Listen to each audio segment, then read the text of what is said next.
வடகிழக்கு பருவமழை மீட்பு பணியில் களமிறங்குவதற்காக மோட்டார்கள் பொருத்தப்பட்ட 100க்கும் மேற்பட்ட டிராக்டர்கள் வானகரம் சுங்கச்சாவடியில் அணிவகுத்து நிற்கின்றன.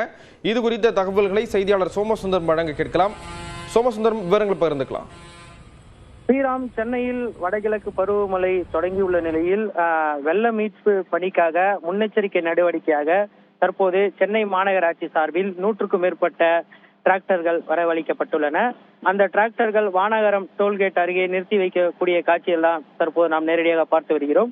அதிவேகத்தில் நீரை உறிஞ்சி வெளியேற்றக்கூடிய மோட்டார்கள் இணைக்கப்பட்டு தற்போது 100க்கும் மேற்பட்ட டிராக்டர்கள் சென்னையை நோக்கி படையெடுத்துள்ளனர்.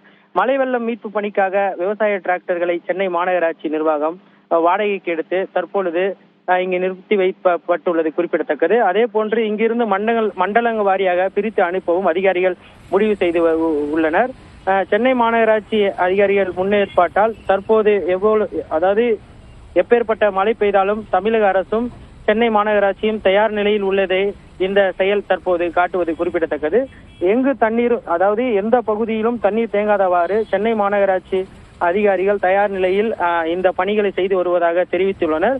அதே போல் சென்னை மாநகராட்சி ஆணையர் வலசரவாக்கம் உள்ளிட்ட சென்னையில் உள்ள மண்டலங்கள் வாரியாக ஆய்வு மேற்கொண்டு வருவதும் குறிப்பிடத்தக்கது. ஸ்ரீராம், விவரங்களை வழங்கியதற்கு நன்றி சோமசுந்தரம்.